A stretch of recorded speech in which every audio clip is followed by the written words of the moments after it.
ladies and gentlemen. Welcome to another episode of Let's Play Warframe. I'm your host of the most, as always, Francois878, and today we are going to be taking a look at the brand new rapier introduced into the game in Update 20.6, the Endura.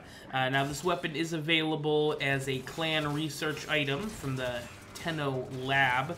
So go in there, you're going to have to research it. Once the research is done, you can buy the blueprint and then build it. It's all around a very reasonable item as far as cost goes, which is nice. The overall base stats for the weapon are eh.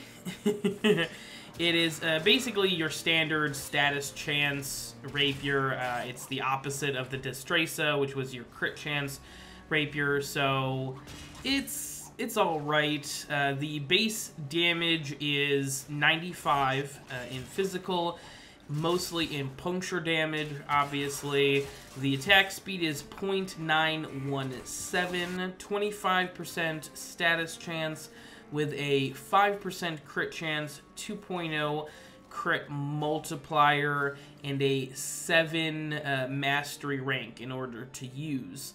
So, overall, I'm not all that impressed with this weapon. At first, when I saw that status chance, I got excited, and then I remembered you need at least a 30% status chance on a melee weapon to get to 100% using 4 60% elemental damage, 60% status chance mods, to get to 100%. And that's really, really what melee weapons need to be strictly viable for this sort of build. So it's really unfortunate that I'm almost there. I'm pretty close. But unfortunately, it can't quite make it. This is some builds for you guys. We've got Vulpine Mask, which is the only stance you can use for this weapon right now, unfortunately. Primed Pressure Point and Primed Fury. Primed Fury is an absolute must on this weapon. The attack speed is pretty slow for a standard rapier, and you really need to inflict as many hits as possible to inflict as many status effects as possible, so some sort of speed buff is absolutely necessary, and Berserker doesn't really work. Condition Overload is my third mod on each of these builds. It's 60% more damage for every different status effect affecting the target, which is actually a really interesting mod, and I don't think it gets nearly as much love as it should. So I threw that on there as kind of a wild card mod, something a little different. And then that fourth mod in the first row kind of changes for every build. The first one, I had Augur Strike, which is your 120% puncture damage, which obviously, since this weapon deals puncture damage, that would be a great choice. And then I do have a level 1 Life Strike on as well, just to get some of that health regen. And then here on this third build, I do have Weeping Wounds on there. That is basically the status chance equivalent of your Blood Rush. Basically, you get a higher status chance every time you get more combo multiplier. So with Weeping Wounds, you will be able to achieve 100% status chance on this weapon very quickly. But it's hard to say it's worth it even with that. It's kind of having to invest 5 mod slots to get to 100% status kind of kills the effectiveness of this weapon, and you really need to be proccing a status effect on every single strike with a melee weapon in order to be really viable. And I know what you're thinking, but Francois, Vulpine Mask inflicts slash procs automatically on its combos. Yes, that's true.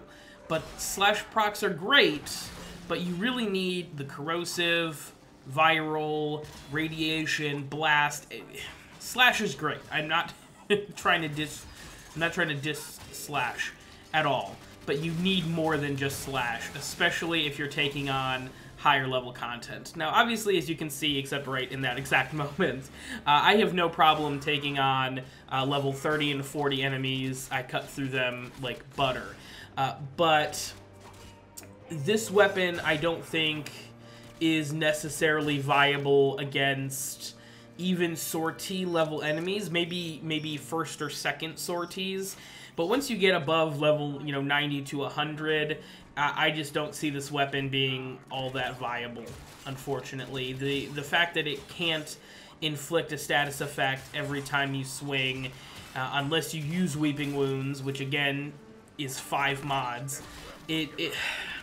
I really like this weapon because I think the design overall is very unique and interesting.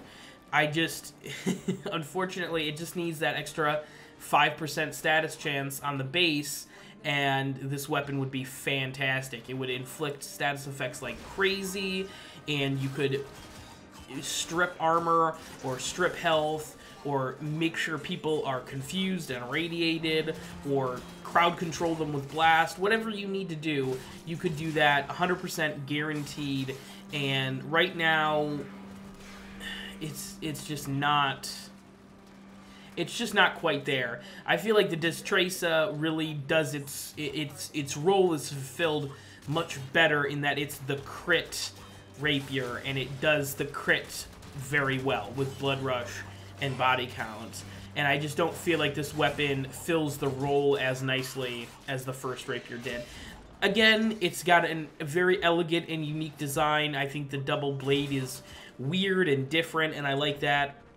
And I think the handguard is very weird too, with little danglers coming off of it. It's a very cool looking sword, but it isn't viable. And status chance, honestly, status chance is more desirable at higher level content, because you do need to strip that armor and strip health and all that in order to actually get kills, because the way that armor increases over time.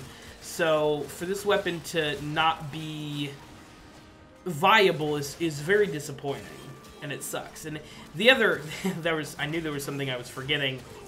The attack speed. The attack speed is even with primed Fury on it, you just don't get enough hits out fast enough to inflict, even with the slash procs from Vulpine Mask.